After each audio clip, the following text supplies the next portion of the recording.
Hey everyone, it's Joe here from GeoArm Security. Today I want to show you guys how to wire up and program in a 5821 multi-purpose environmental sensor.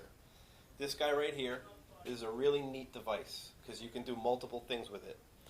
You can do high temperature, low temperature, hot, cold, combination of flood, so on and so forth. So what we're actually doing with this today is I'm going to show you how to wire and program it up for a flood sensor. It comes with this right here, which is a water probe. Alright, and you're going to notice there's two holes on the side and there's the two screw terminals on top. That I'm going to show you how to wire up to this right here.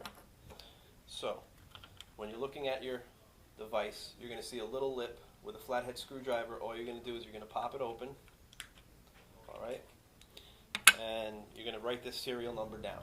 7-digit serial number, which is on all your wireless devices. As you can see, I have a wire attached to it already. That can get fed right through the back, and it gets wired up to these two screw terminals. There's no polarity, so that means there's no positive or negative, so it doesn't matter what goes where.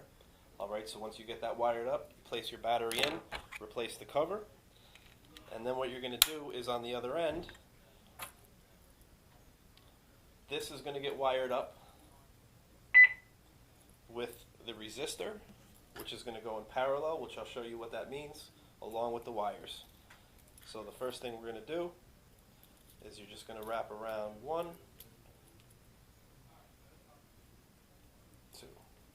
Alright, once you have your wires in place, you're going to take your resistor and you're going to put it across the two terminals. That's what I mean by putting it in parallel. Alright, so you put one on one end,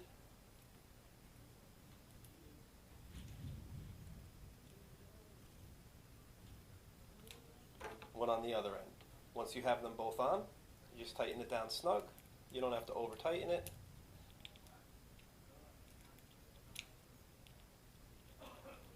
And that's it. So right now we have the flood sensor wired in to the 5821 wireless contact. Alright, and again, this right here, these two holes are going to be for mounting purposes.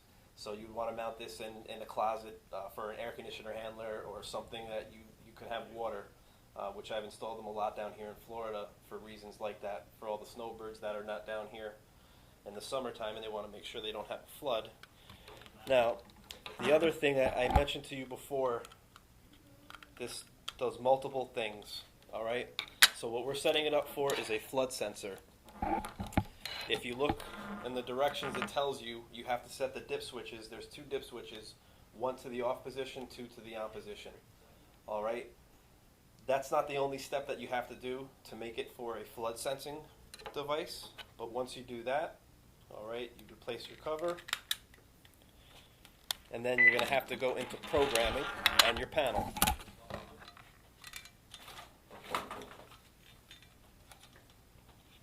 To get into programming on your system, you're going to hit More, Tools, 4112.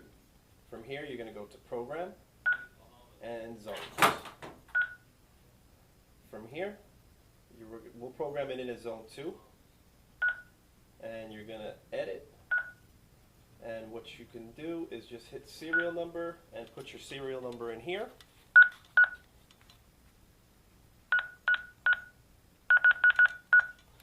Once you put that in, now this is really important. It's important on all devices, but on this it's very important because depending on what loop number you put in, that's what will set it up for either flood, high temp, low temp, combination, so on and so forth. So for this, we're going to set this up as loop number 3. Alright, so we have our serial number, loop number, the device type.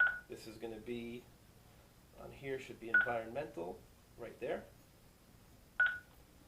And then the zone description, you can just put in what you want to call it. So for now, we'll leave it as the front. So right now, you have it in as loop 3, it's a 24-hour auxiliary, and your serial number. After you're done with that, you're going to save it, return, and again, always yes to allow installer to re-enter programming. Otherwise, you may have an issue getting back into your system. Alright, return. So that is how you install a 5821 for flood sensing purposes into an L5100 panel. If you have any questions or comments, please down below. Otherwise, visit us on our website, www.geoarm.com, or give us a call at 1-877-4GeoArm.